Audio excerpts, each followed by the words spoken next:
Question number 15.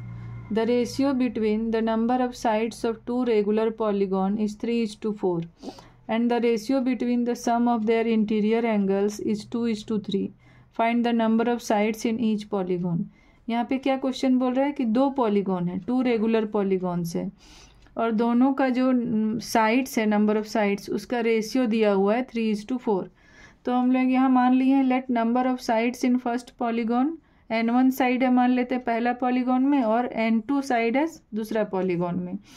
तो क्या है according to question, n1 by n2 is equal to क्या दिया हुआ है 3/4. ठीक है, अब हम लोग यहाँ पर n1 का किसी एक का वैल्यू निकाल लेते हैं. n1 का वैल्यू निकाल लेते हैं, क्या हो जाएगा 3/4 n2. ठीक है, 3/4 n2 इधर जाके क्रॉस मल्टीप्लिकेशन हो गया, n1 का वैल्यू निकल गया. और क्या गिवन है, and the ratio between the sum of their interior angles also given. Sum of interior angles का रेशियो दिया हुआ है 2:3. सम ऑफ इंटीरियर एंगल्स, पहला पॉलीगॉन का सम ऑफ इंटीरियर एंगल क्या होगा n1 - 2, पहला पॉलीगॉन है इसलिए n1 लिखे हैं, into 180. Sum of interior angle यही होता है, इसमें बाय n नहीं करना है. और n2 - 2 into 180 is equal to क्या दिया हुआ है 2:3. 2:3 गिवन है. ठीक है, अब देखो इसको अब सॉल्व करते हैं. 180 कैंसिल हो जाएगा, क्या बच गया n1 - 2 इंटू 3, क्रॉस मल्टीप्लिकेशन कर रहे हैं, is equal to n2 - 2 into 2.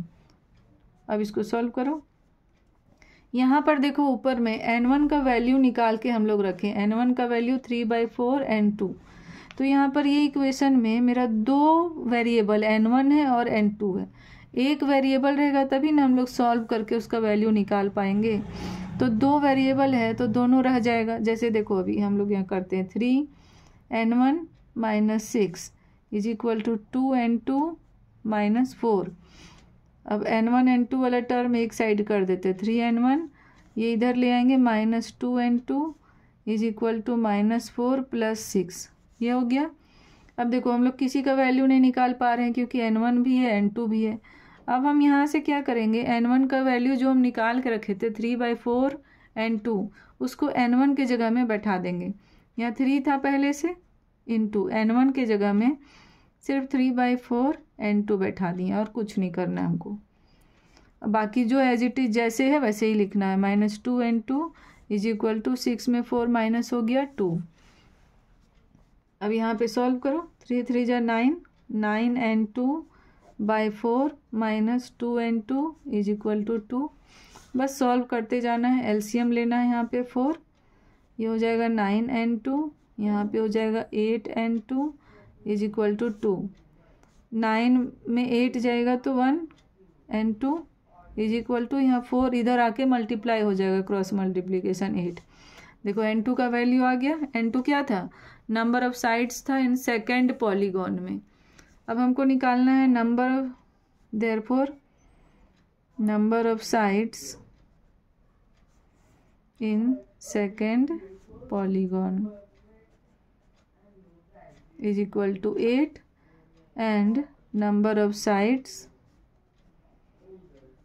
In first polygon.